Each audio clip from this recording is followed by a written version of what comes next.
event kejadian, baik itu dalam percakapan sehari-hari maupun di dalam dialog antar agama, khususnya dialog teologis Kristen Islam. Ini sering menjadi perbincangan, bahkan satu pihak mengatakan dia yang paling murni tauhidnya atau keesaan Allah, dan menuduh yang lain tidak memahami keesaan Tuhan dengan benar. Ini tidak hanya menjadi masalah sebetulnya di lingkungan antara agama, dalam hal ini Kristen dan Islam, tetapi di kalangan Islam sendiri sebetulnya ini juga menjadi masalah. Saya menyebut ilmu kalam itu dalam konteks umum yang ada di Indonesia. Dari deskripsi yang bisa kita simak, beberapa tokoh Islam yang menamakan diri Ahlus Sunnah wal Jamaah. Ahlus Sunnah itu adalah pengikut sunnah, pengikut Rasulullah. Wal Jamaah artinya yang dianut banyak orang. Satu contoh saja, apabila seorang sholat kemudian menyentuh perempuan, itu membatalkan sholat. Nah, ini salah satu penafsiran dari kelompok Imam Syafi'i. Ketika kita memegang anjing, lebih-lebih ingusnya, itu adalah najis, termasuk najis yang paling berat, najis mughalladhah. Maka menyentuh anjing itu membatalkan wudu kita. Kemudian kita harus. Assalamualaikum warahmatullahi wabarakatuh.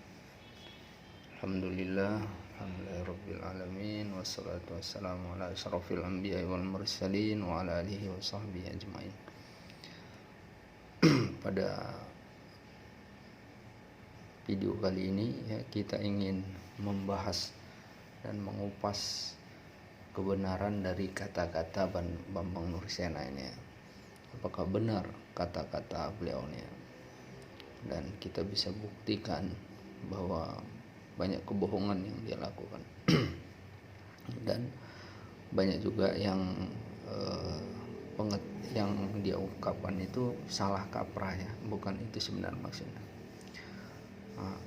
Yang pertama tadi dia menyebutkan Ahlus Sunnah wal Jamaah ya. Dia katakan Ahlus Sunnah niku Rasulullah, Jamaah adalah orang banyak. Dan itu keliru ya, definisinya keliru. Yang benar adalah Ahlus Sunnah mengikuti Rasulullah, wal Jamaah para sahabat. Jadi para sahabat, keseluruhan sahabat. Jadi menjadi rujukan ya. Lawannya adalah Syiah. Kalau Syiah dia Ahlus Sunnah wa itrati, mengikuti Rasulullah dan keturunannya. Walaupun pada realitanya ya mereka lebih mengutamakan pendapat dari imam-imam mereka ya, dan menafikan dari Rasulullah Shallallahu Alaihi Wasallam.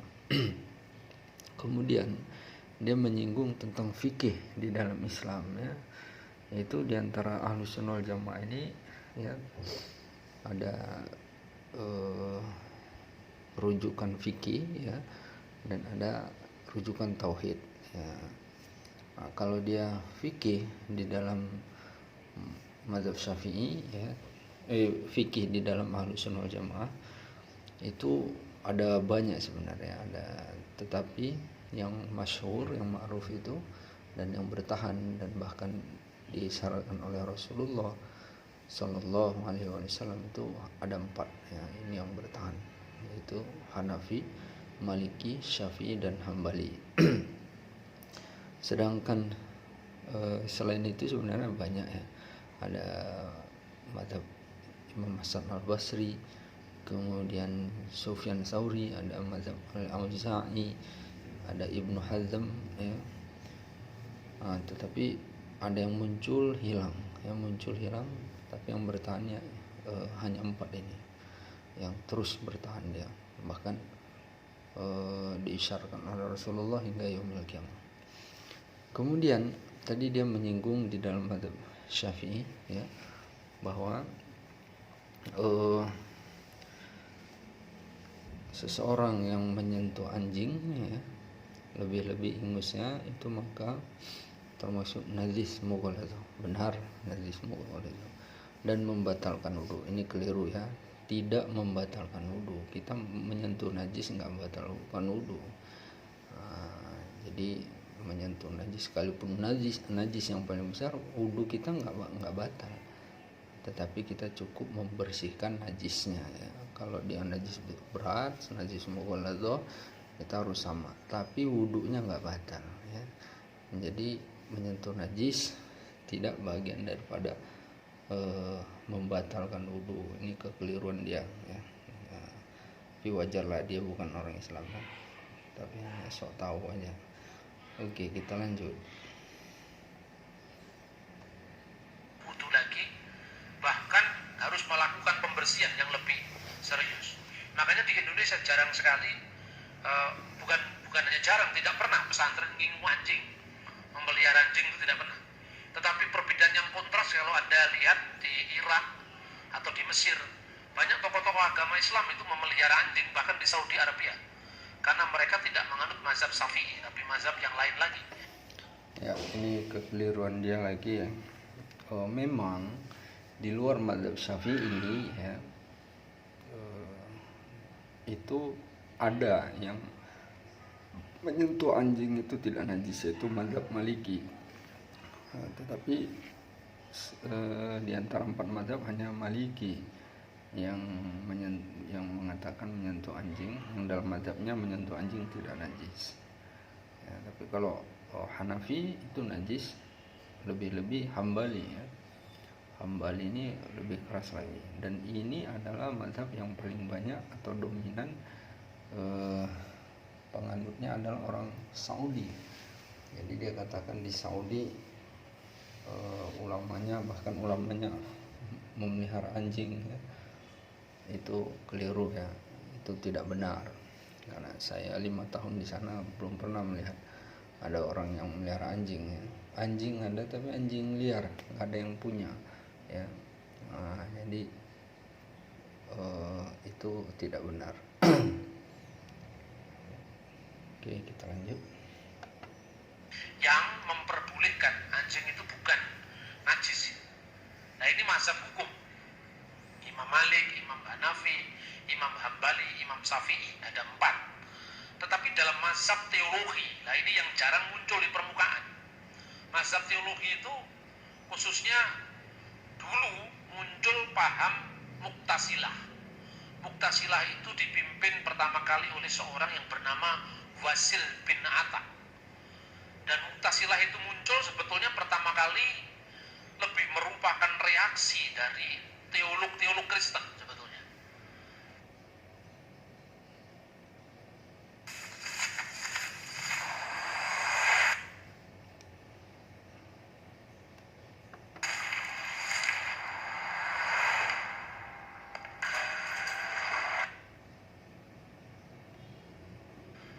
Ada satu buku yang Ya, ini kekeliruan dia lagi ya, dan boleh katakan kebohongan ya. Dia mengatakan bahwa di antara paham teolognya ada memang golongan Mu'tazilah. Mu'tazilah ini muncul, dia katakan bahwa reaksi dari teolog-teolog Kristen ya. Ini keliru ya, dan suatu kebohongan. Mu'tazilah ini muncul yang pertama kali menginisiasinya adalah Wasil bin Atta. Wasil bin Atta ini murid daripada Imam Hasan Al-Basri rahimahullah. Imam Hasan Al-Basri dalam majelisnya dia mengatakan bahwa orang yang melakukan dosa besar ya, itu dia orang beriman melakukan dosa besar, maka dia hukumnya fasik ya, fasik. Jadi dia akan masuk neraka sepanjang dosanya, dan pada akhirnya dimasukkan ke surga. Tetapi artinya bahwa orang beriman yang melakukan dosa besar itu orang fasik. Nah, ini oleh muridnya Wasil bin Atta, dia menentang pendapat ini. Dia mengatakan bahwa orang beriman yang melakukan dosa besar maka dia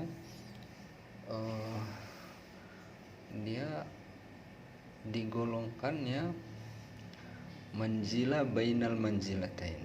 Dia ini tidak akan masuk neraka dan tidak juga masuk surga.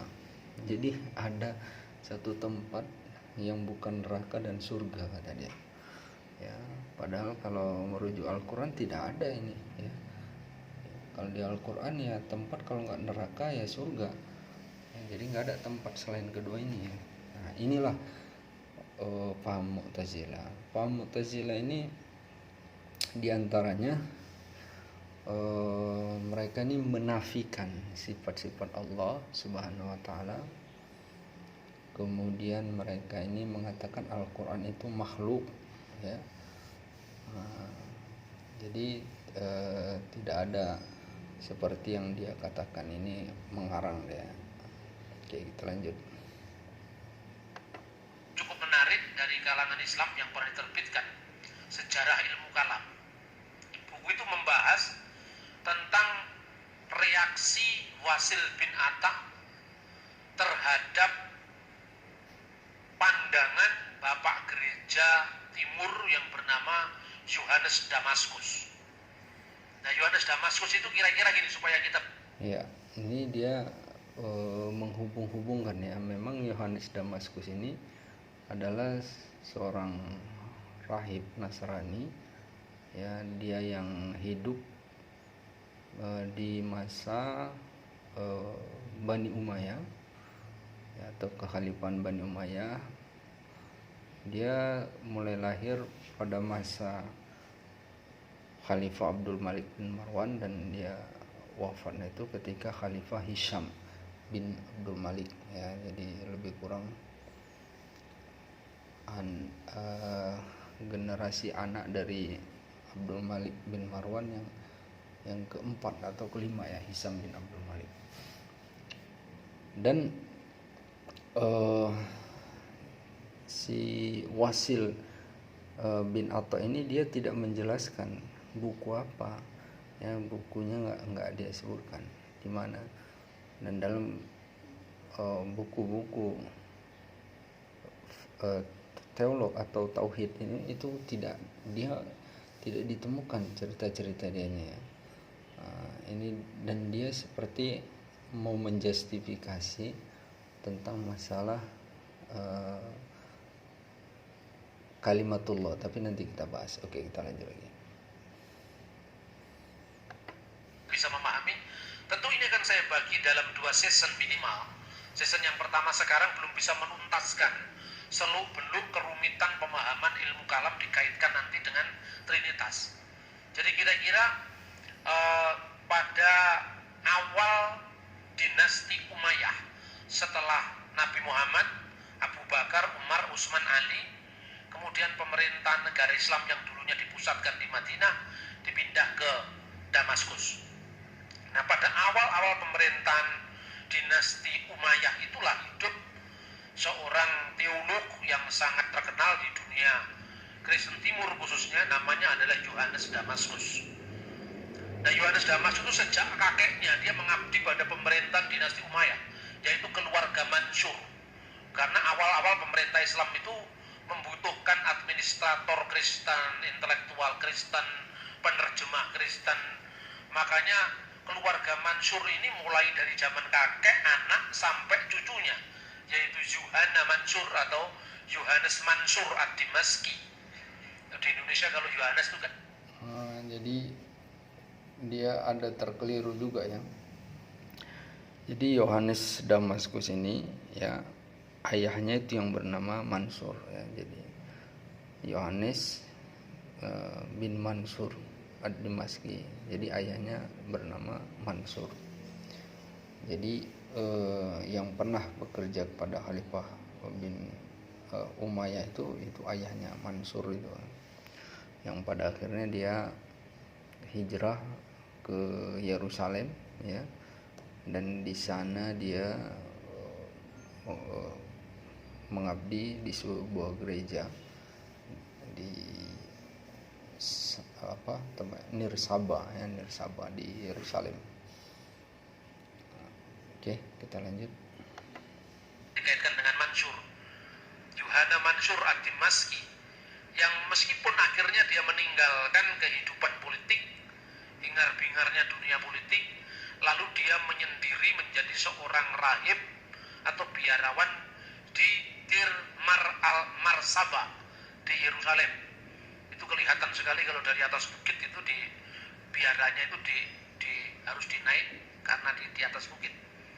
Nah, disitulah dia mengakhiri menghabiskan masa tuanya dengan menulis buku, menulis apologetika terhadap kesalahpahaman Islam. Dia menulis salah satu buku yang terkenal itu namanya De Harsibus, yang artinya bidat. Lalu di situ dia Islam sebagai salah satu aliran Kristen terakhir yang namanya heresi Kristen, yang menyangkal keilahian firman Allah karena menurut Yohanes Damaskus dipengaruhi oleh ajaran Aryanisme. Berangkatnya dari sana sebetulnya, Aryanisme. Nah, ini kedustaan dia lagi ya. Dia mengatakan bahwa Islam membantah ketuhanan Yesus itu ya dari melihat Aryans. Padahal sangat nyata ya, Al-Quran yang diwahyukan oleh Allah melalui Jibril kepada Rasulullah sallallahu alaihi wasallam ya. Laqad kafaral ladzina qalu innallaha huwal masih ibnu Maryam. Maka telah kafir orang yang mengatakan Allah itu adalah Al-Masih Isa bin Maryam. Kemudian di ayat berikutnya laqad kafaral ladzina qalu innallaha salisu salasa. Sungguh telah kafir orang yang mengatakan Tuhan itu tiga dalam Tritunggal ya, tiga dalam satu. Nah, jadi bukan karena Aryans ya, ini dusta dia. Karena sebenarnya ya hikmah Rasulullah Shallallahu Alaihi Wasallam itu adalah orang yang dia ibarat kayak handphone itu belum diinstal aplikasinya ya. Nah, jadi itulah hikmah dari Allah Subhanahu wa taala menjadikan Muhammad sallallahu alaihi wasallam menjadi rasul ya, bahwa Rasulullah ini adalah orang yang masih pure, murni dia. Dan dia tidak ada guru dia ya. Jadi dia tidak ada guru dia. Dan dia seorang yang ummi, dia tidak bisa baca tulis. Jadi dia nggak bisa baca tulis. Tapi hari ini pun masih dituduh bahwa Al-Quran itu dia jiplak dari Alkitab ya. Dia baca-baca Alkitab, kemudian akhirnya dia rangkum ya. Padahal dia seorang yang ummi, dia tidak pernah berguru, tidak pernah sekolah. Mungkin kalau dia seorang profesor atau orang yang ahli ilmu boleh jadi ya. Karena dia mungkin punya pengetahuan sehingga dia bisa merangkum dari Alkitab. Tetapi Rasulullah adalah seorang yang ummi, dan setiap ayat di Al-Quran itu bisa dijelaskan di mana turunnya, kapan turunnya ya, kemudian apa sebab turunnya ya, setiap ayat karena memang Al-Quran murni wahyu dari Allah Subhanahu wa taala melalui Jibril, dan itu semua terdata tiap ayat ya, di mana turun, kapan turun, apa sebab turunnya, dan bagaimana proses turunnya itu ada ya. Bahkan ini suatu yang takjub ya, bagaimana kondisi Makkah yang dahulu jauh dari keilmuan ya, jadi mereka belum mengenal yang namanya tentang Alkitab ya. Jadi memang ada orang yang penganut Nasrani di Mekah ya, yaitu paman dari Khadijah radhiyallahu anha yang bernama Waraqah bin Naufal. Dia ini buta matanya, dia tapi hafal Taurat dan Injil. Dan ketika Rasulullah pertama kali menerima wahyu ya di Buhaira, kemudian Khadijah membawa dia kepada pamannya. Di situ Waraqah bin Naufal mengatakan bahwa inilah nubuah tentang bagaimana yang Allah turunkan pada Musa dan nabi-nabi sebelumnya ya. Dan kelak kamu akan dimusuhi oleh kaummu. Jadi dia menubuatkan bahwa Rasul Nabi itu sudah muncul, itulah Rasulullah Muhammad Sallallahu Alaihi Wasallam. Tetapi secara umum Makkah itu adalah, makanya disebut kaum jahiliyah. Jahiliyah itu adalah kebodohan, bodoh, ya, pengikut kebodohan. Karena memang mereka tidak mempunyai tradisi ilmu. Jadi mereka mulai mengenal Alkitab itu ada riwayat Israiliyat ya, riwayat Israiliyat inilah kalau di dalam Islam juga ada riwayat-riwayat yang Israiliyat. Itu baru datang ketika Yerusalem ditaklukkan oleh Umar bin Khattab radhiyallahu anhu. Jadi setelah wafat Rasulullah Shallallahu Alaihi Wasallam barulah di masa Umar bin Khattab ketika menaklukkan Yerusalem, mereka akhirnya membaca riwayat-riwayat dari Alkitab. Sebelum itu mereka tidak mengenal. Bahkan ada satu hadis ketika Amr bin As dia bertemu dengan Raja Heraklius ya, yaitu Raja Romawi, itu dia menceritakan apa adanya Rasulullah. Bahkan Heraklius itu menubuatkan yang benarlah dia seorang nabi ya. Dan tergambar bahwa orang-orang Makkah ini mereka sangat buta sekali tentang Alkitab atau tentang Nabi Isa dan sebagainya, kisah-kisah Israel. Jadi ini suatu kedustaan yang dia menuduh bahwa Islam ini seperti reaksi Aryans itu tidak, bahkan mungkin mereka tidak mengenal ya. Tetapi memang diwahyukan langsung dari Allah Subhanahu wa taala kepada Rasulullah yang masih pure, ibarat kayak handphone dia belum diinstal. Jadi masih pure ya. Jadi aplikasinya belum ada, sehingga tidak ada lagi tuduhan bahwa agama Islam ini dibuat oleh Muhammad ya. Tapi memang murni dari Allah kepada Muhammad.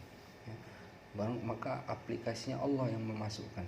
Jadi Allah yang memasukkannya kepada Rasulullah SAW langsung ya. Makanya dikatakan Rasulullah ini menerima semua wahyu ini dari mulut ke mulut dan dia simpan di dadanya ya. Tetapi hari ini terus menerus tuduhan-tuduhan bahwa Islam ini, Muhammad ini niru dari kitab ini. Padahal Rasulullah itu tidak mengenal hal itu ya, karena dia seorang ummi, dia tidak bisa baca tulis. Dan kalangan secara umum Makkah itu adalah jahiliyah, bahkan digambarkan begitu jahilnya orang Makkah ini ya. Mereka jauh dari nilai-nilai ilmu ya. Jahil itu artinya bodoh, artinya memang karena nilai-nilai ilmu yang jauh antara mereka, sehingga mereka dikatakan kaum jahiliyah. Bahkan Romawi dan Persia itu tidak tertarik pada bangsa-bangsa ini, tetapi sebab Rasulullah meninggikan bangsa ini sehingga bisa menaklukkan Romawi dan Persia. Oke, kita lanjut. Itu pandangan Aryus yang menyangkal bahwa firman Allah itu kekal. Ada waktu di mana firman Allah pernah tidak ada, dan firman Allah ini dikaitkan dengan Yesus sebagai firman yang pada mulanya adalah firman itu bersama-sama dengan Allah, dan firman itu adalah Allah. Nah kemudian Yohanes Damasus itu memberi ya, ini menjadi polemik sekali ya, kalimatullah ya, kalimatu minhu, atau bagaimana penciptaan Isa ya, yaitu melalui kalimatullah. Ini menjadi polemik yang seperti dibesar-besarkan ya oleh kalangan Nasrani, karena memang ada tersalah juga terjemahan Al-Quran ya, itu diterjemahkan firman ya, padahal kalimah itu artinya hanya satu kata ya, jadi artinya satu kata ya. Nah, ini kita lihat ayatnya itu ya, dalam surah Al-Imran, idza qalatil malaikah ya Maryam innallaha yubashshiruki bikalimatin minhu ismuhul masih Isa ibn Maryam wajihan fid dunya wal akhirah wa minal muqarrabin. Tatkala malaikat Jibril datang kepada Maryam dan ia berkata, wahai Maryam, yubashshiruki bikalimatin minhu. Jadi innallaha yubashshiruki, sungguh Allah tuh memberi kabar gembira kepadamu tentang ya bikalimatin, dengan tentang satu kalimat, satu kata, tentang satu kata. Kata apa itu? Kata dari Allah Subhanahu wa taala. Dari kata itu kenapa rupanya min husmuhul masih darinya lahirlah seorang anak laki-laki dan namanya Al-Masih Isa bin Maryam ya. Jadi hanya kalimah di situ bukan tentang firman-firman yang macam-macam, itu hanya tentang penciptaan daripada Isa ya. Bahwa satu kata itu apa? Kun ya. Nah, jadi memang ada terjadi perbedaan ya, makna kalimah di dalam bahasa Arab dengan bahasa Indonesia. Mungkin yang bahasa Indonesia dahulunya mengutip dari bahasa Arab ya, tetapi salah menggunakan. Jadi kalau kalimah dalam bahasa Arab itu hanya kata, satu kata, bukan kalam yang begitu banyak seperti Alkitab, Injil, Taurat atau Al-Quran yang terdiri dari berkalam-kalam. Ini hanya satu kata ya, satu kata. Apa kata itu? Kun, jadilah ya. Jadi penciptaan Isa ya, dia tidak seperti manusia seperti biasa ya. Jadi di dalam proses apa yang terjadi di alam semesta ini ya, itu adalah terbagi dua ya. Nah, jadi kalau saya boleh katakan istilahnya ada yang running by system, ada yang not running by system ya. Running by system ini itulah yang disebut sunnatullah ya, jadi berjalannya sesuai hukum-hukum alam yang Allah ciptakan ya.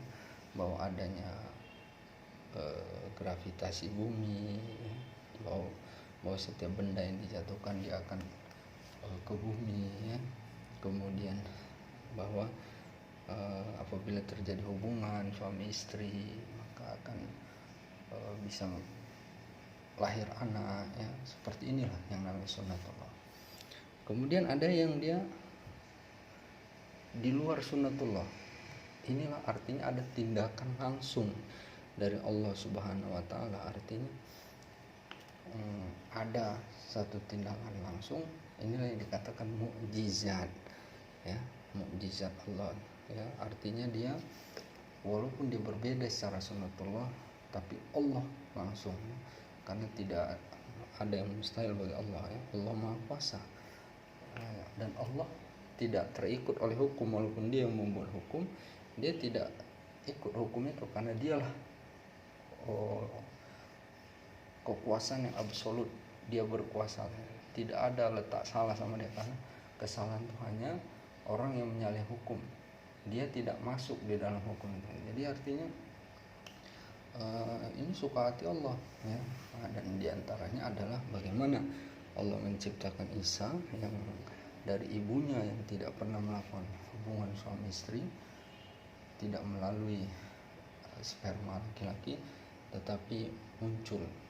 Itulah karena ada kalimah tuh. Kalimah itu adalah satu kata dari minhu, darinya, nya siapa? Allah ya, jadi dari Allah.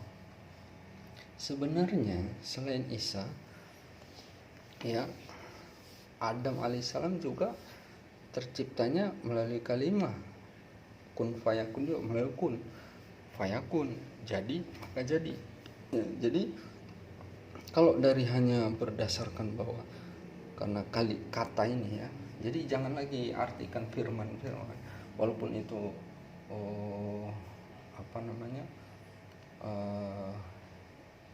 ya sebenarnya istilah firman ini ya, ini lebih tepat sebenarnya kata aja ya, walaupun disandar pada Allah kata, atau pada Rasulullah kata juga, atau berkata Allah, berkata Muhammad ya. Jangan istilah firman atau sabda, ini sebenarnya istilah yang muncul dari orang Syiah ya. Dia membedakan kalau yang berkata itu yang manusia biasa, tetapi akhirnya karena ini kalimat firman diterjemahkan firman ini ya, padahal dia firman itu adalah yang berupa kalam, susunan kalam. Ini hanya satu kata ya, jadi belum, kalau di dalam definisi nahwu kalam al-kalam walafdzul murakkabul mufidu bil waqi ya, jadi kalam itu adalah susunan dari kata-kata yang memberi faedah, sudah dimengerti ya. Kalau kita bahasa Indonesia subjek dan predikat.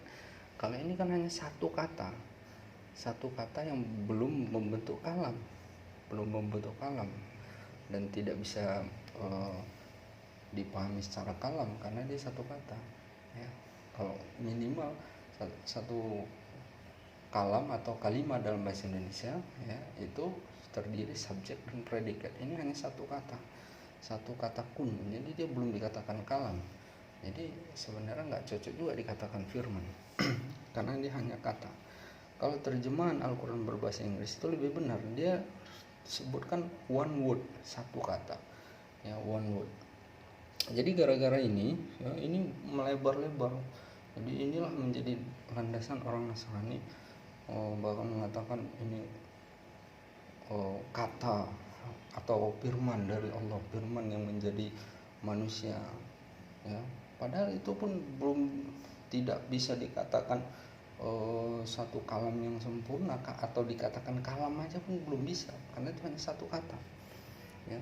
Jadi kalimah yang disandarkan pada Isa itu tidak ada yang lain, hanya tentang penciptaan, bukan yang macam-macam atau yang lain-lain, hanya tentang penciptaan. Jadi kalau seandainya kita dari hanya kata kun yang dijadikan Allah pada Isa, menjadi kita menisbatkan dia bahwa Tuhan, berarti Adam Tuhan juga. Bahkan Allah menciptakan seluruh makhluk ini itu juga dengan kun ya. Jadi ini semuanya Tuhan lah ya. Dan masalah kalam ya, kalam Allah ini adalah bagian nafsiyah dari dirinya, zatnya. Tetapi kalau dia yang ketika menjadikan Adam dengan kalimat kun, maka yang kalimahnya ini itu semuanya yang berkaitan, bahkan penciptaan kita juga dari Allah ini ya, itu semuanya kekal sebagaimana Allah. Kalam Allah itu bagian dari zatnya, itu kekal. Maka yang kita yang muncul nih, atau alam sehingga muncul itu pernah mengalami tidak ada ya, tetapi kalam yang Allah ucapkan itu adalah wal awal wal akhir, tidak mempunyai permulaan dan tidak ada akhir. Jadi kita ini itu asarnya. Begitu juga kalam Allah ketika menciptakan Isa atau Yesus itu kalamnya adalah dia tidak mempunyai awalan, tidak punya akhiran. Tetapi ketika Isa muncul ke bumi, maka Isa ini adalah asarnya. Asarnya ini ya, dia mempunyai permulaan, tetapi sebenarnya secara penciptaan Allah, sebagaimana benda-benda yang lain juga ya, semua itu karena bagian dari zat Allah itu tidak mempunyai permulaan dan tidak punya akhirat ya. Nah, asarnya itu kuasa Allah. Asarnya artinya yang munculnya ya. Jadi seperti Al-Quran. Al-Quran ini adalah kalamullah qadim. Jadi dia bagian dari zat Allah, dia tidak mempunyai awalan, tidak punya akhirat. Tetapi yang kita baca itu asarnya. Asarnya ini artinya dia punya permulaan. Contohnya apa? Sebelum dia dibuat oleh pabrik, dia nggak ada. Ya. Maka ketika dia dijadikan pabrik, dia jadi ada. Oke, kita lanjut lagi. Kan pertanyaan seperti ini. Jikalau Anda ditanya oleh saudara muslim tentang siapakah Yesus, maka Anda harus menanyakan balik kepada mereka, menurut Al-Quran yang kamu miliki, dengan sebutan apa Yesus disebut dalam kitab sucimu sendiri? Saudara muslim pasti akan menjawab, Yesus itu adalah Rasul Allah. Selain Rasul Allah, dia adalah kalimatullah, firman Allah yang diberi. Inilah dia. Jadi selain Rasulullah, kalimatullah. Sebenarnya kalimatullah ini hanya gelaran, karena gelaran atau kata Allah, kata, bukan satu kata Allah, satu kata, ya, satu kata dari Allah. Kenapa gelaran ini melekat pada Isa? Karena dia diciptakan seperti itu, ya. Jadi gelaran itu akhirnya melekat pada Isa karena dia berbeda penciptanya. Dia dengan satu kata dari Allah, satu kata, one word, ya. Jadi bukan kalam yang begitu banyak seperti Al-Quran, ya. Karena yang definisi kalam itu, makanya dia harus belajar nahwu lagi itu di awal aja, al-kalam wal lafzul, ya, murakkab al-mufidu bil ma'na. Atau kalau di alfiyah kalamuna lafzul mufidu kastaqim, ya, itu yang dikatakan kalam, ya, itu yang dikatakan firman. Tapi kalau ini hanya satu kata, dia belum bisa dikatakan kalam, satu kata, dan dia belum bisa dipahami juga, ya. Nah, kecuali dia sudah tersusun subjek predikat, baru dia bisa dipahami. Itulah yang dikatakan kalam atau kalimah dalam bahasa Indonesia. Jadi kalimah dalam bahasa Arab itu hanya kata atau lafaz, ya, lafaz. Jadi bukan firman-firman macam-macam, sehingga menjadikan dasar sangat keliru. Berikan kepada Maryam dan roh daripadanya. Setelah dia menjawab seperti itu karena mengutip Al-Quran itu sendiri, tanyakanlah kepada mereka, menurut kalian apakah firman Allah itu diciptakan atau tidak diciptakan? Kalau dia menjawab diciptakan, berarti ada waktu di mana Allah ada, firman-Nya pernah tidak ada. Itu berarti bahwa Allah pernah tidak bisa berfirman. Nah, kalau Allah itu pernah, nah, ini kebohongan nyata sekali dia. Jadi akhirnya firman ini menjadi landasan dia. Makanya dia harus diluruskan, dan terjemahan dalam bahasa Indonesia itu juga jangan lagi nyebut firman, ya, tapi kata. Tiru yang terjemahan dalam bahasa Inggris, ya. Nah, jadi dan ini cerita dia tentang Wasil bin Atha terhadap Yohanes Damaskus ini ngarang dia berhalusinasi, karena ini adalah cerita yang nggak pernah ada, ya. Dia kalau memang benar coba tunjukkan mana rujukannya, referensinya, nggak ada, ya, itu tidak ada. Karena paham Mu'tazilah dia memang mengatakan Al-Quran itu makhluk, ya. Karena memang Mu'tazilah ini, ya, dia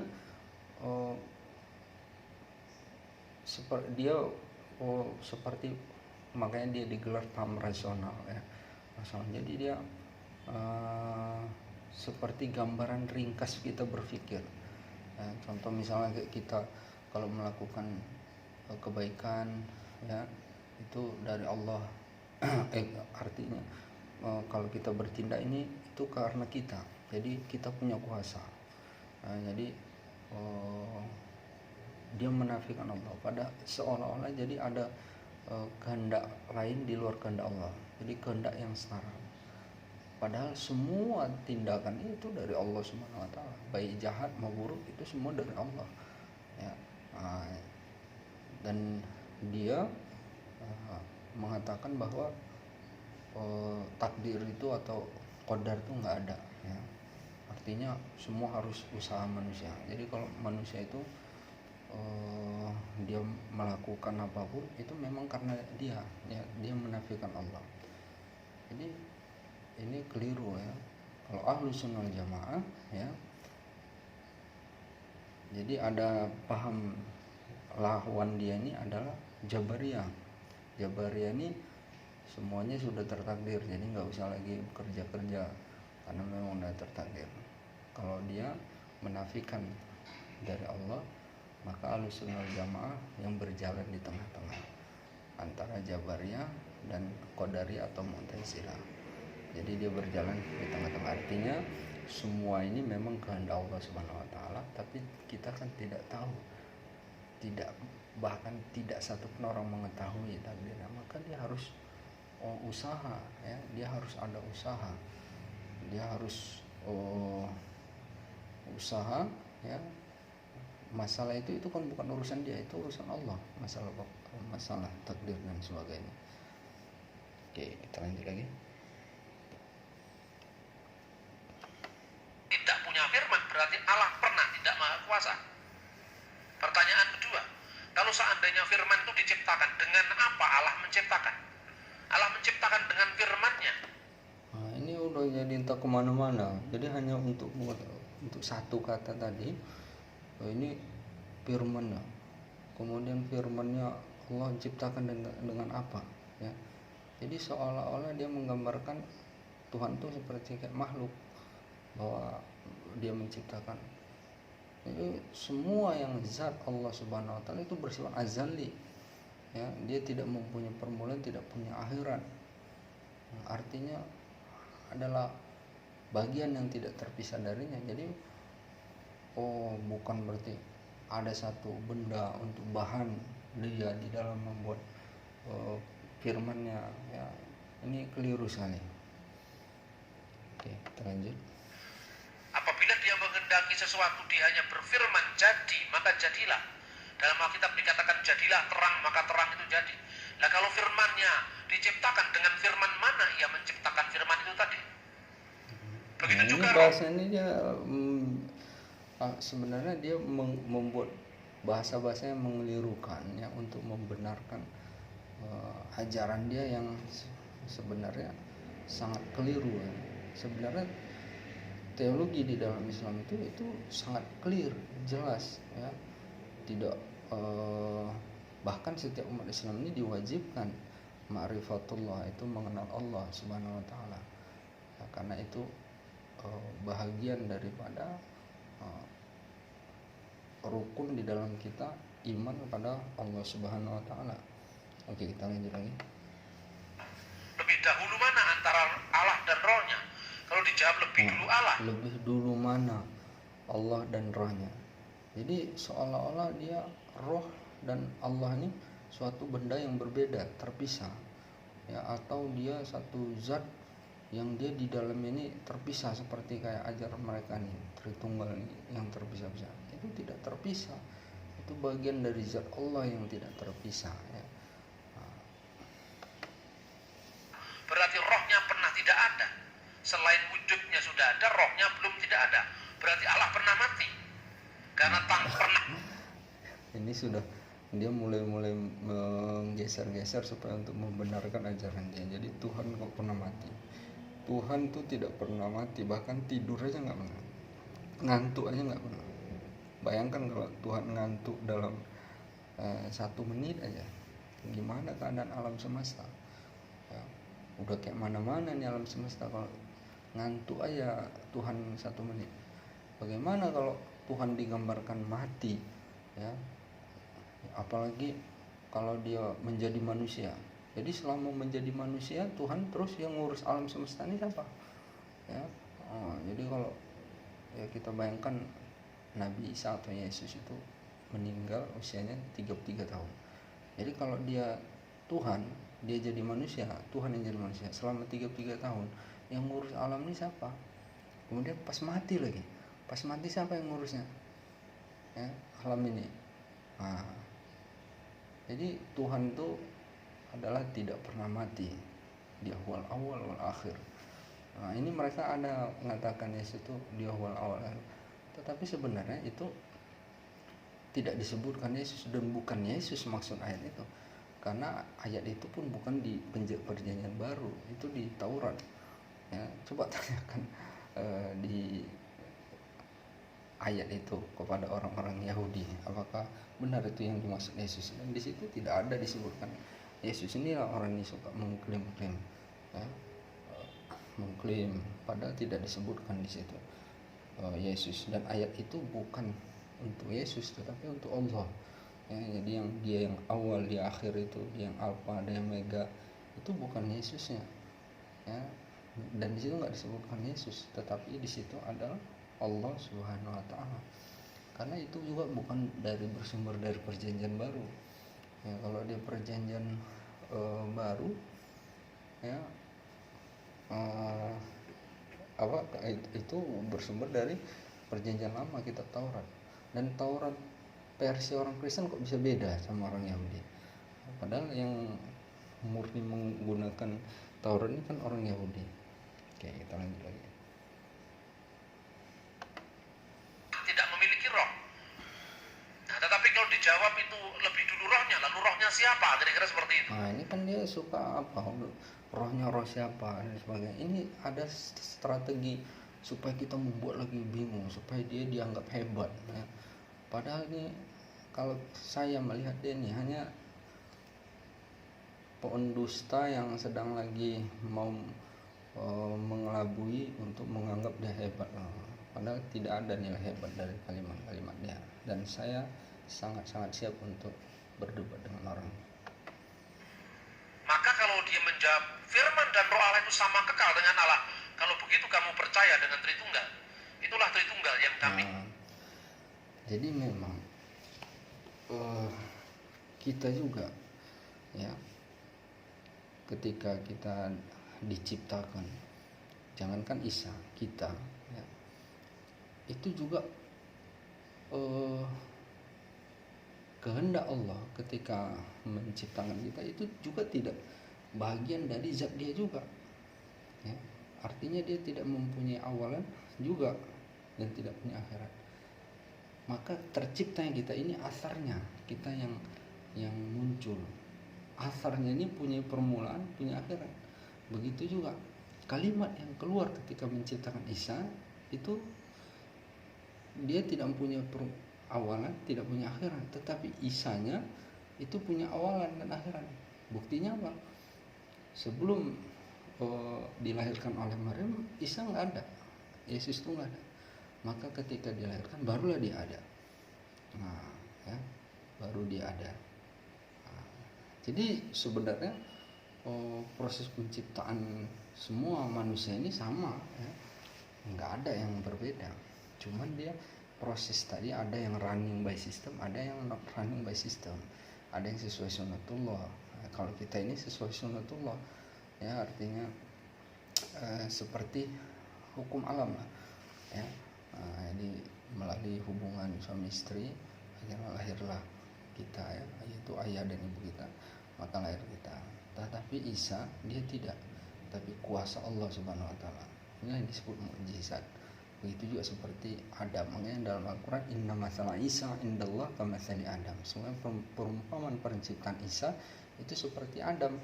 Khalaqahu min turabin tsumma qala lahu kun fayakun. Ya.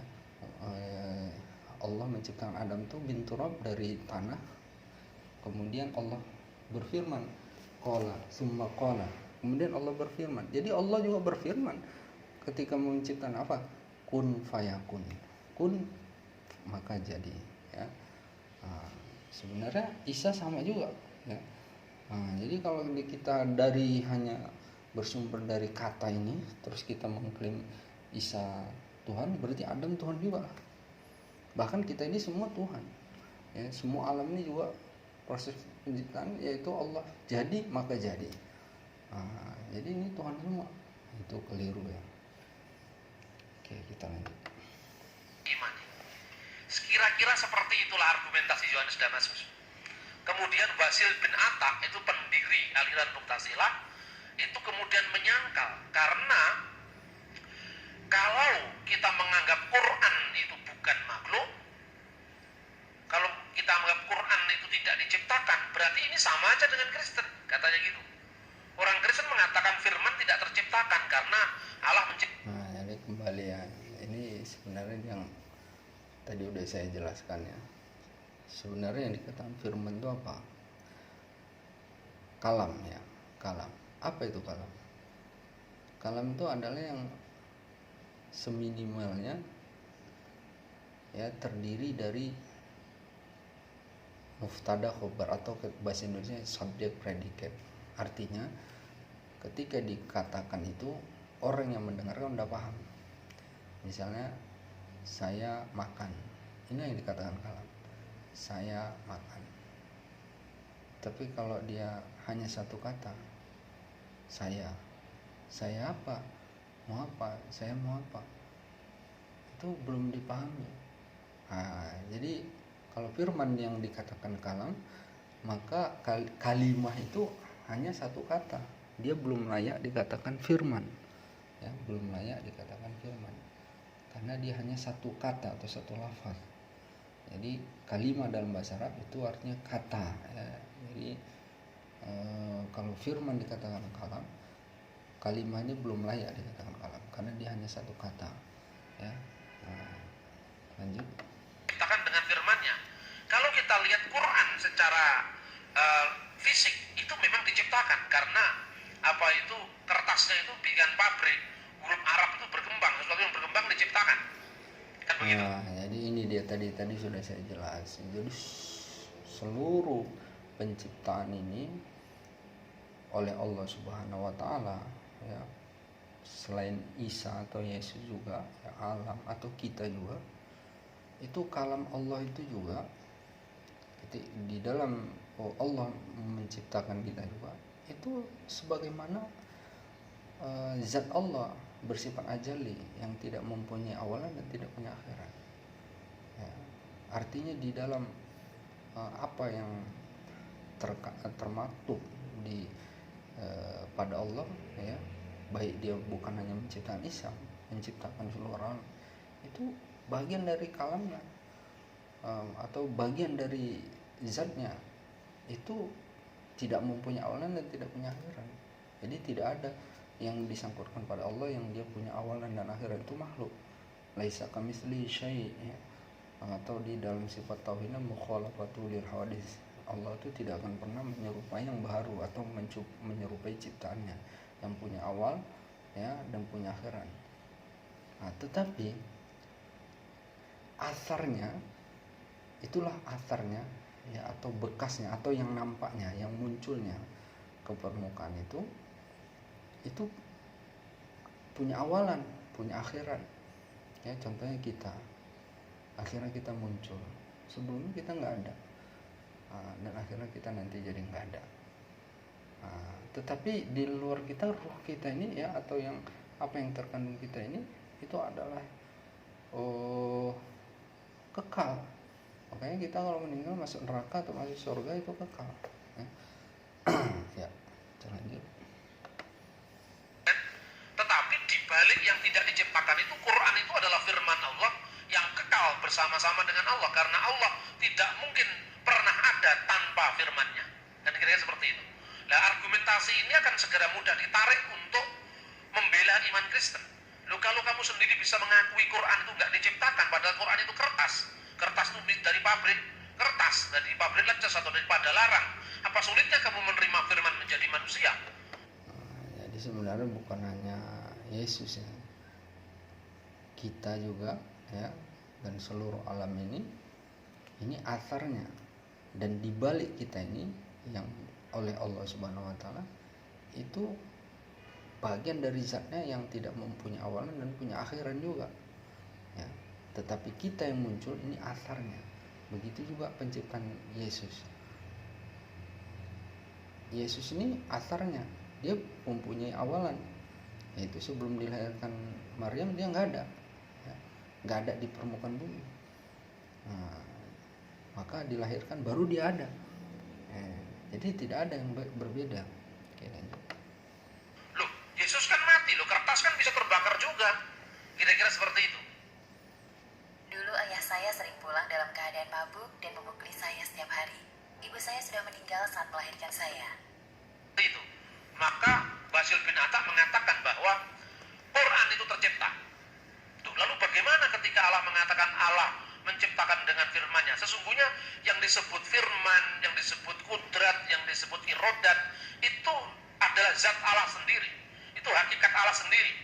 Tapi kan Quran mengatakan Allah itu punya mata Allah di segala tempat.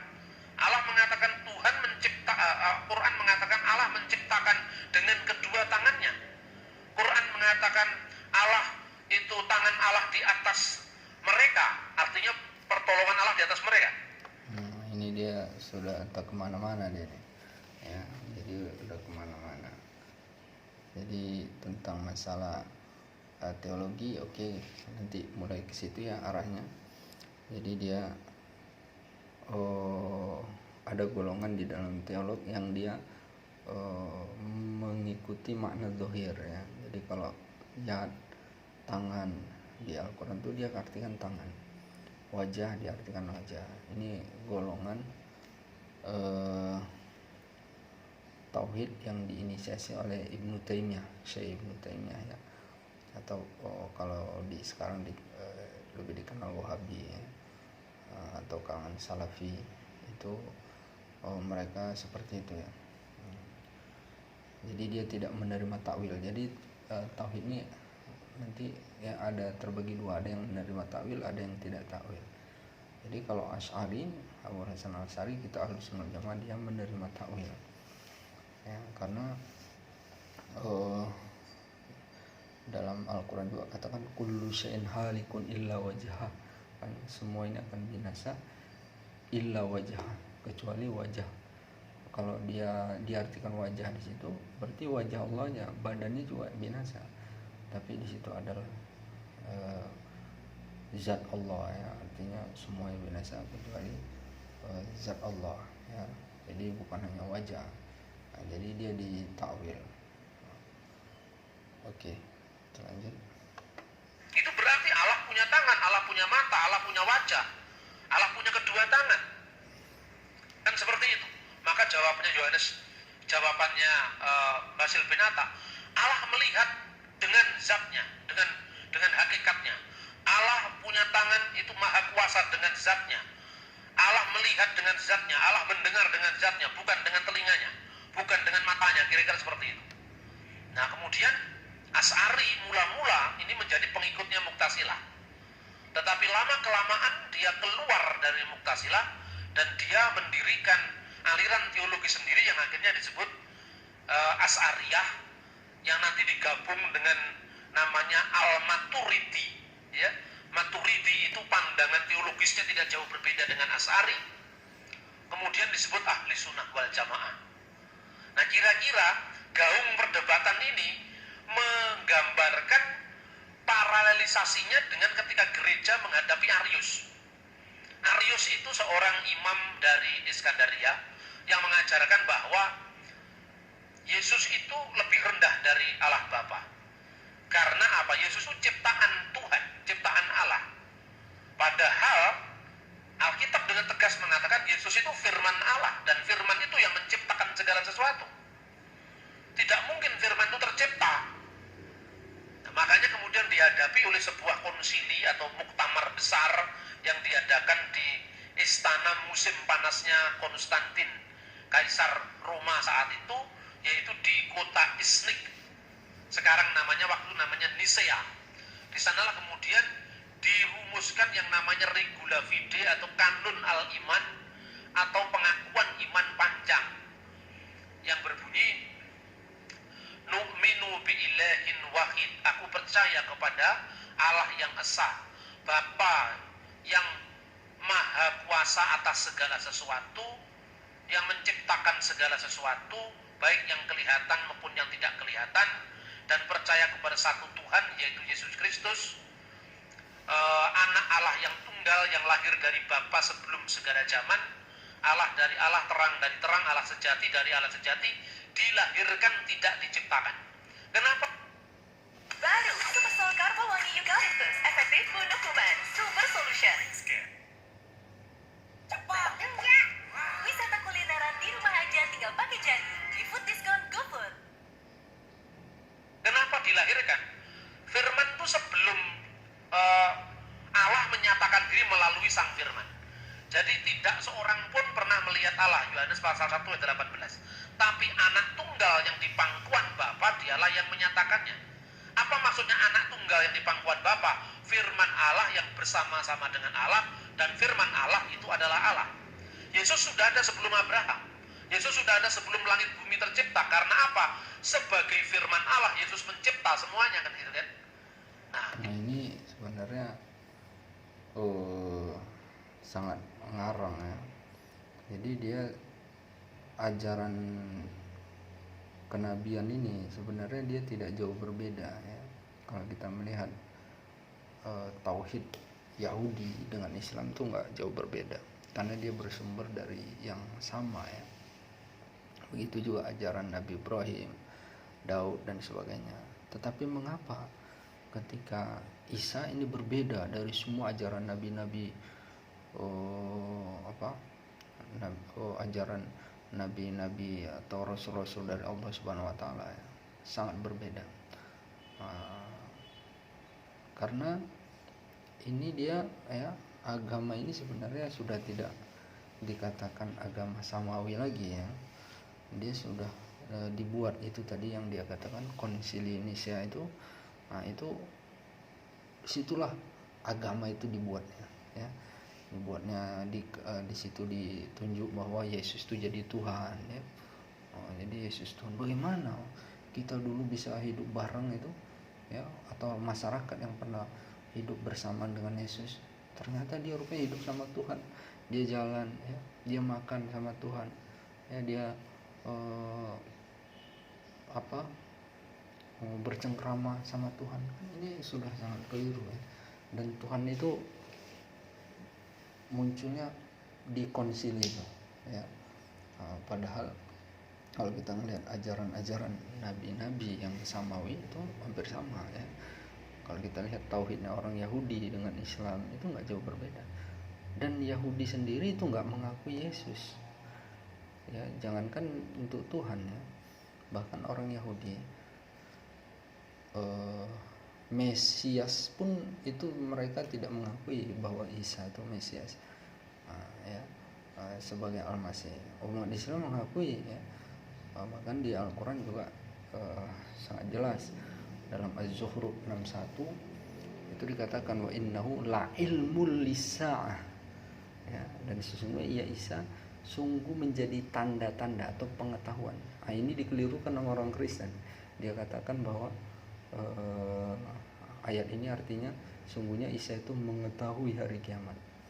Padahal yang benarnya wa innahu, dan sesungguhnya ia, la itu lam taukid, ilmu, pengetahuan.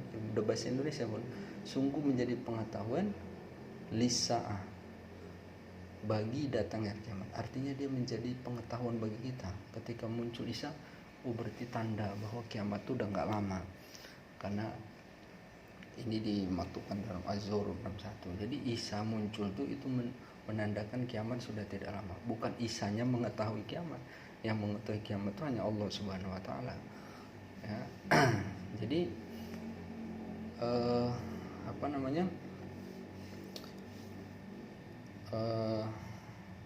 ini dikelirukan ayat ini ya. Az-Zukhruf 61 ini setiap orang Kristen yang berbuat orang murtad yang membuat kesaksian, dia mengutip ayat ini dan dikelirukan terjemahannya ya. Oke, kita lanjut lagi. Itulah sebabnya maka dilahirkan ketika firman itu keluar dari wujud Allah seperti pikiran saya. Yang saya ingin sampaikan tadi ya, bahwa orang Yahudi sendiri itu tidak mengakui, jangankan Yesus sebagai Tuhan, sebagai Mesias enggak.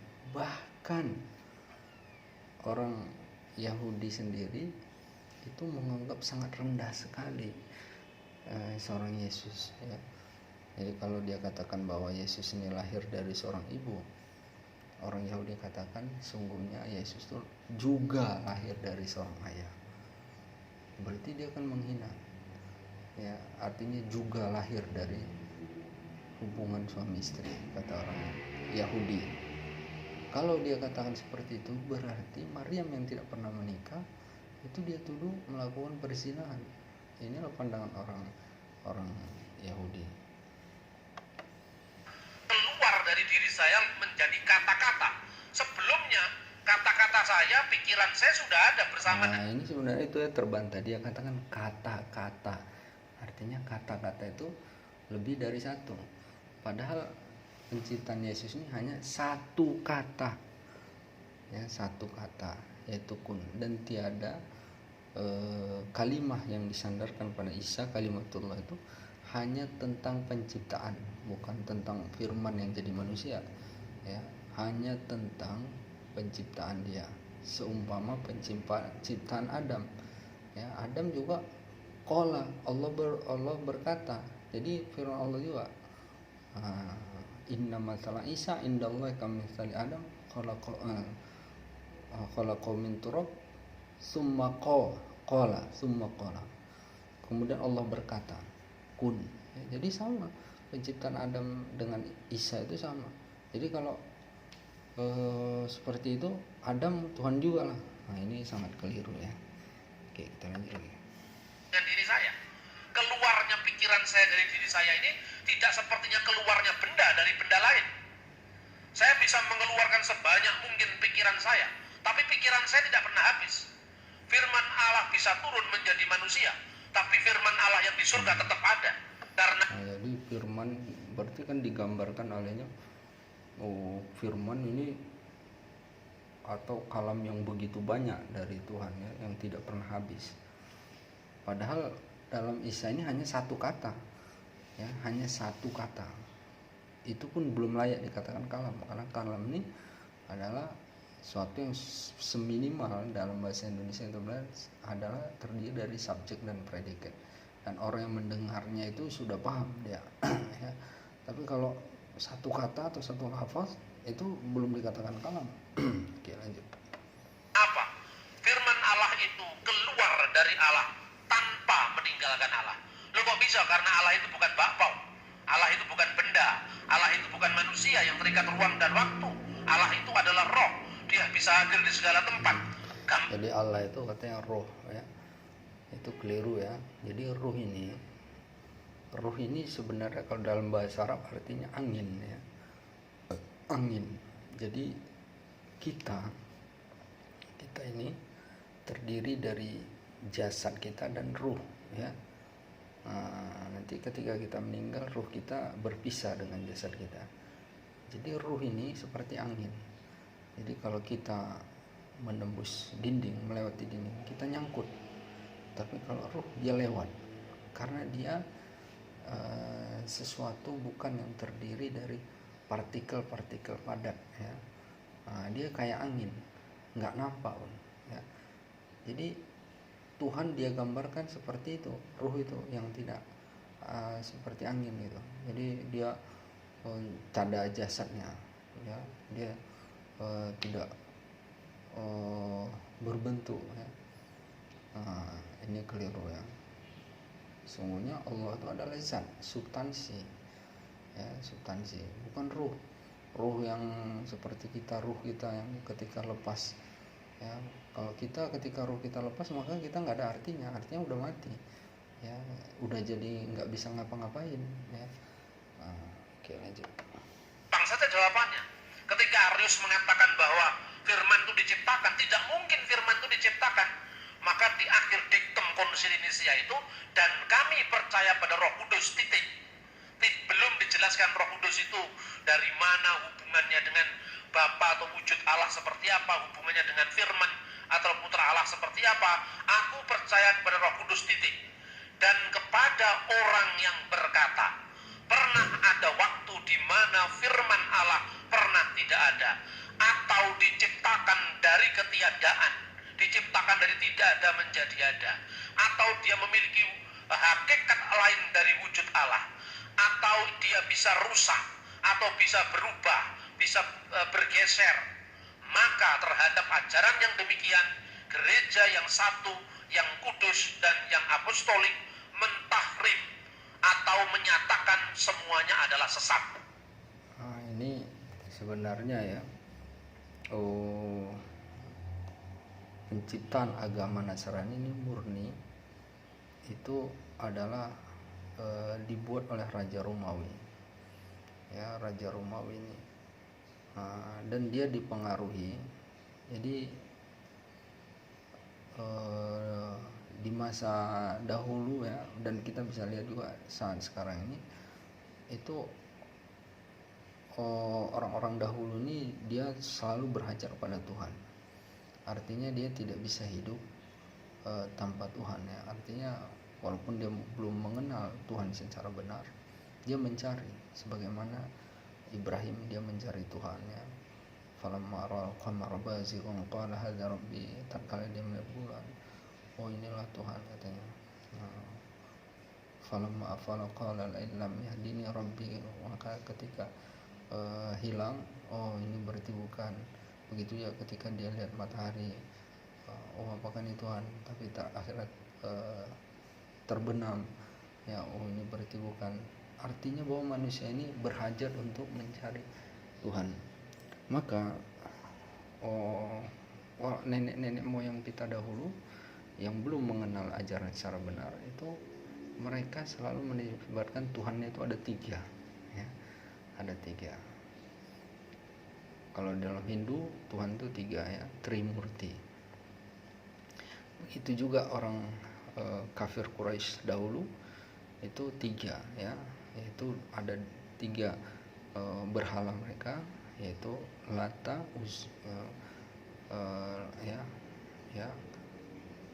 Lata, Uzza ya dan Hubal ya.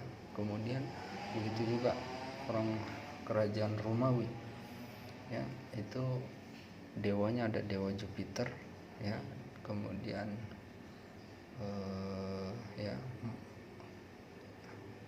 jadi Zeus, Jupiter dan Mars ya, itu dewanya tiga. Jadi inilah yang mempengaruhi akhirnya mereka yang sebenarnya sebelumnya orang Romawi ini bukanlah Nasrani.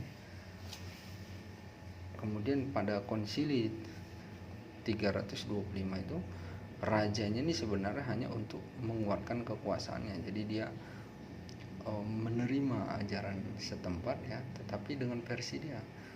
Dan dia menjadikan dahulu dia yang dewanya tiga, kemudian dia buat Tritunggal tuh ya.